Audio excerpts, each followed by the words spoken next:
আজকের এই অনুষ্ঠানে সম্মানিত প্রধান অতিথি ইসলামপুর উপজেলা পরিষদের নবনির্বাচিত চেয়ারম্যান বাংলাদেশ আওয়ামী লীগ ইসলামপুর উপজেলা শাখার বিপ্লবী সাধারণ সম্পাদক আলাদা অ্যাডভোকেট আব্দুল সালাম মহোদয়কে বক্তব্য রাখার জন্য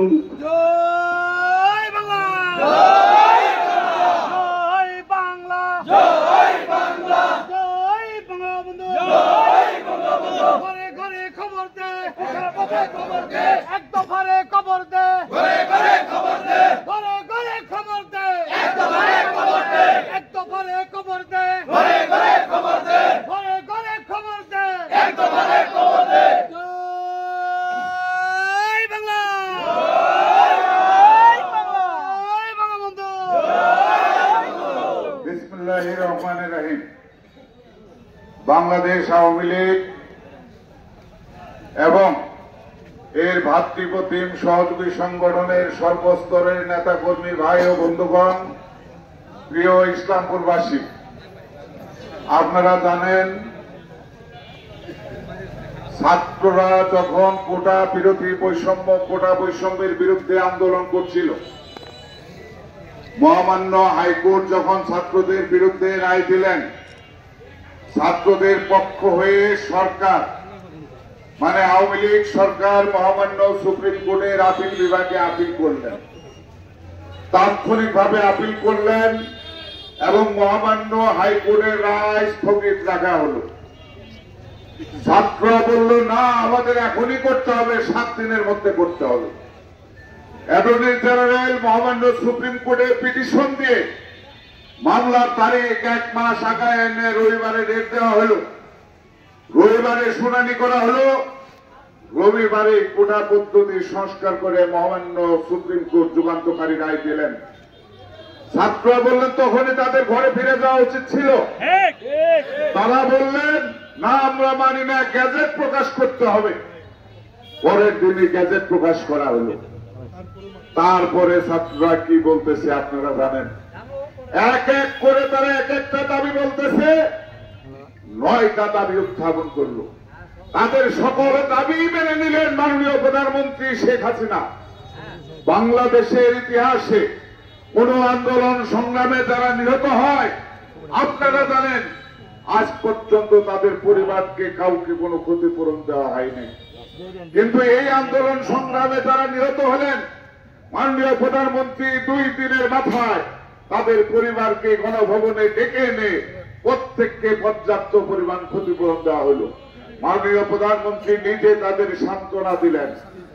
ভাইরা আমার, 9 দফা দাবি মেনে নেওয়ার পরে যারা বলে আমরা শেখ হাসিনার পদত্যাগ চাই, তারা কারা? তারা কারা? আমি বলতে চাই, তারাই যারা 71 সালে আওয়ামী লীগের বিরুদ্ধে আন্দোলন করেছিলেন, তারাই যারা 75 সালে বঙ্গবন্ধু আর তার পরিবারকে হত্যা করেছিলেন। কাজেই ওই খুনিরা যারা স্বাধীনতা বিরোধী চক্র, আপনারা ফেসবুক ইন্টারনেটে দেখেছেন, শিবিরের একজন সিলেটে মহানগরের শিবিরের সাংগঠনিক সম্পাদক মুখে রুমাল বেঁধে এলএমজি হাতে ডাইরেক্ট ব্রাশ ফায়ার করতেছেন শিবিরের সাংগঠনিক সম্পাদক।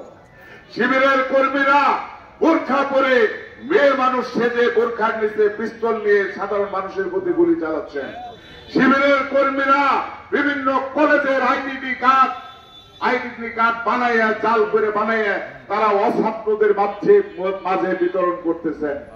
এই সব কর্মকাণ্ড করে তারা বাংলাদেশকে একটি অস্থিতিশীল অকার্যকর রাষ্ট্রে পরিণত করতে চায়।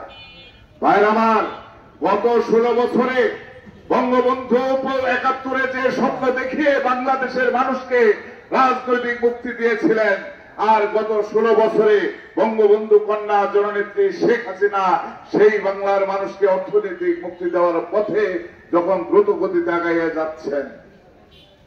মেট্রো রেল পৃথিবীর অনেক দেশে এখনো হয় নাই, বাংলাদেশে হয়েছে।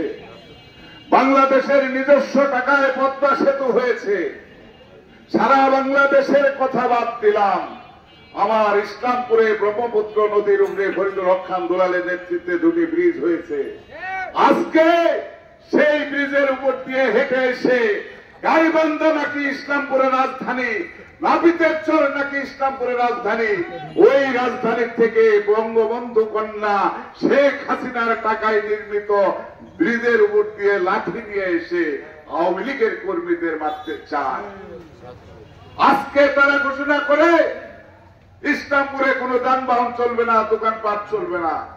আমরা পরিষ্কার করে বলে দিতে চাই, আমরা তারা, প্রিয় ভাইয়ের আমার, আমরা তারা যারা ৭৫ থেকে ৭৫-এর 15ই আগস্ট থেকে ৯৬-এর 12ই জুন পর্যন্ত আমরা যারা আওয়ামী লীগ করেছি, আমরা তারা বা তাদের সন্তান মনে রাখতে হবে।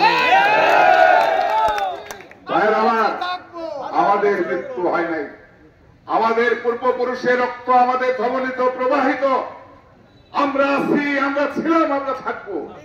ইসলামপুরবাসীকে আমি পরিষ্কার ভাবে বলতে চাই, ভাইয়ের আমার, আমরা স্বাধীনতার পক্ষের শক্তির নেতৃত্বে বিশ্বাস করি, আমরা বঙ্গবন্ধুর আদর্শে বিশ্বাস করি, আমরা শেখ হাসিনার নেতৃত্বে স্মার্ট বাংলাদেশ গড়ার রাজনীতিতে বিশ্বাস করি, আমরা ফরিদুল হক আন্দোলনের নেতৃত্বে উন্নত স্মার্ট ডিজিটাল ইসলামপুর গড়ার নেতৃত্বে বিশ্বাস করি। আপনাদের জানমাল রক্ষার দায়িত্ব আমাদের।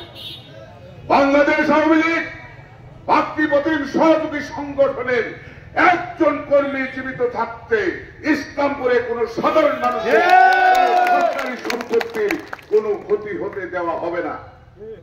আইন শৃঙ্খলা বাহিনীর ভাইদের কাছে আমি পরিষ্কার ভাবে বলে দিতে চাই, আপনারা ভয় পাবেন না, আওয়ামী লীগ আছে আপনাদের সাথে।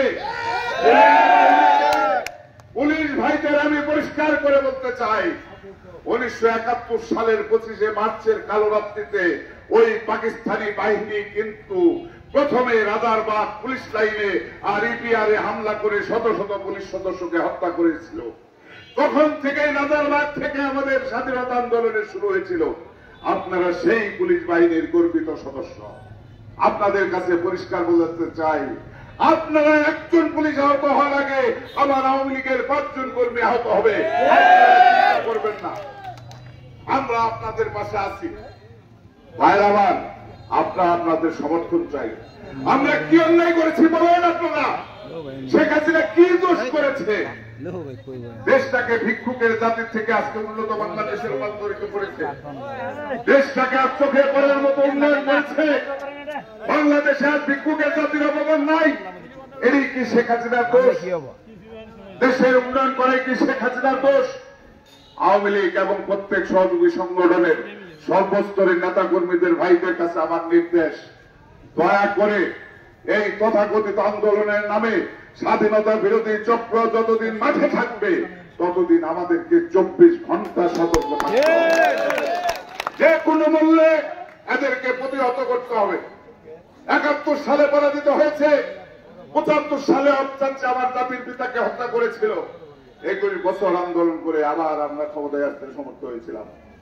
15 বছর আছি, বাঙালি জাতির ভাগ্য উন্নয়নের জন্য শেখ হাসিনা চেষ্টা করে যাচ্ছেন। এই যে নেত্রীকে অনুসরণ করার জন্য বিশ্বের বড় বড় রাষ্ট্রের নেতারা বলেন যে শেখ হাসিনার কাছে শিখো একটি দরিদ্র রাষ্ট্রকে কিভাবে উন্নত রাষ্ট্রে পরিণত করা যায়। সেই শেখ হাসিনার পদতক চাবেন আপনারা, আর আওয়ামী লীগের কর্মীরা বসে বসে লেমন জুস খাবে, তা হতে পারে। ভাইরা আমার, আপনারা সদা সর্বদাই 24 ঘন্টা, 15 বছর আমরা অনেক অলসতা করেছি, 15 বছর আমরা শুধু উন্নয়নের কাজে সময় ব্যয় করেছি, 15 বছর আমরা অনেক গল্প গুজব করে সময় নষ্ট করেছি। সময় নষ্ট করার মতো সময় আর আমাদের হাতে নাই। আবার আমাদেরকে প্রস্তুত হতে হবে, যখন যে অবস্থায় আছি সেই অবস্থাকে মোকাবেলা করতে হবে। শক্তিকে শক্তি দিয়ে মোকাবেলা করতে হবে, অস্ত্রকে অস্ত্র দিয়ে মোকাবেলা করতে হবে। যা প্রয়োজন তাই দিয়ে আমাদেরকে ওদের মোকাবিলা করতে হবে। এবং এই স্বাধীনতা বিরোধী চক্র উই পোকার ফইরে হইলে আগুনে পড়ে মরে, এই স্বাধীনতা বিরোধী চক্রের ফইরে হয়েছে এরা ছাত্রদেরকে সামনে রেখে, ছাত্রদেরকে ঢাল হিসেবে ব্যবহার করে মরার সময় হয়েছে। ভাইয়ের আমার, আমি অভিভাবকদের কাছে পরিষ্কার ভাবে বলতে চাই, আপনি আপনার ছেলেটিকে জিজ্ঞেস করুন যে তোদের যা দাবি তা যদি সরকার মেনে নিয়ে থাকে তোরা কেন আবার রাজপথে যাস? স্কুলের একটি ছাত্র যে 6-7 পড়ে তার রাজপথে কি দরকার, সে আন্দোলনের কি বুঝে? তাকে উস্কায় দেওয়া হচ্ছে। অথবা যে ফ্যামিলি থেকে আসতেছে সেই ফ্যামিলিদের স্বাধীনতা বিরোধী চক্রের কোন সদস্যের ভাইরা আমার মনে রাখবেন, আওয়ামী লীগ সেই জিনিস ৭৫ সালে বঙ্গবন্ধুকে এবং তার পরিবার পরিজনকে হত্যা করে ভেবেছিলেন বাংলাদেশ থেকে আওয়ামী লীগ নিশ্চিহ্ন হবে। জিয়াউর রহমান সাহেব ভেবেছিল আইন করে বঙ্গবন্ধুর হত্যা কিয়ামত পর্যন্ত বন্ধ করতে করা যাবে, তা কিন্তু করা যায় নাই। 21 বছর পরে 96 সালে মামলা হয়ে সেই মামলার ফাঁসির রায় কার্যকরী হয়েছে এই বাংলাদেশে। সুতরাং আজকে যারা জ্বালাও পোড়াও করছেন, আজকে যারা মেট্রো রেলে আগুন দিয়েছেন, আজকে যারা পুলিশ বক্সে আগুন দিয়েছেন, আজকে যারা হাসপাতাল আইন শৃঙ্খলা বাহিনীর হাজার হাজার গাড়ি পুড়িয়ে দিয়েছেন, তাদের ইতিহাস ৭৫ সালে ভিডিও ছিল না। আজকে ভাই কিন্তু আমাদের কাছে ভিডিও আছে। আজকে কারা কোত্থেকে এসে কি অন্যায় করতেছেন আমাদের কাছে ভিডিও আছে। মনে করবেন না আমরা বেকায়দায় আছি, অত বেকায়দায় আমরা নাই। সাবধান হয়ে যান, দেশের উন্নতি বাধাগ্রস্ত করবেন না। দেশ উন্নত হলে এই দেশে আপনার ভবিষ্যৎ প্রজন্মরাই বসবাস করবে। সুতরাং আপনার ভবিষ্যৎ প্রজন্মের একটি উন্নত বাংলাদেশ, একটি উন্নত আবাসভূমি, বঙ্গবন্ধুর ভাষায় একটি স্বপ্নের বাংলাদেশ, শেখ হাসিনার ভাষায় একটি স্মার্ট বাংলাদেশ করতে হলে শেখ হাসিনার নেতৃত্বের কোনো বিকল্প নাই। সুতরাং শেখ হাসিনার নেতৃত্বে ঐক্যবদ্ধ থাকবেন এবং যে কোনো ষড়যন্ত্র, যে কোনো অপবাদ, যে কোনো বিশৃঙ্খলা মোকাবেলা করার জন্য প্রস্তুত থাকার উদাত্ত আহ্বান জানিয়ে আমি আমার কথা শেষ করছি। জয় বাংলা, জয় বঙ্গবন্ধু। সম্মানিত ভাই ও বন্ধুগণ, আপনারা আমাদের এই কর্মসূচি প্রতিদিন চলবে। আপনারা সবাই আমাদের দলীয় কার্যালয়ে নিচতলায় অবস্থান করবেন। উপজেলা আওয়ামী লীগের নেতৃবৃন্দ এবং সহযোগী সংগঠনের নেতৃবৃন্দ, ইউনিয়ন আওয়ামী লীগের সভাপতি, সাধারণ সম্পাদক, তারা দোতলায় উঠবেন। আপনাদের সাথে পরামর্শ করে আমরা আগামী দিন থেকে কি কর্মসূচি দেওয়া হবে সেটা ঘোষণা করা হবে। বাকি সবাই ট্রাই করে নিচতলায় অপেক্ষা করবেন। আমরা কর্মসূচি ঘোষণা করার পরে আপনারা এখান থেকে যাবেন। ধন্যবাদ। জয় বাংলা, জয় বঙ্গবন্ধু।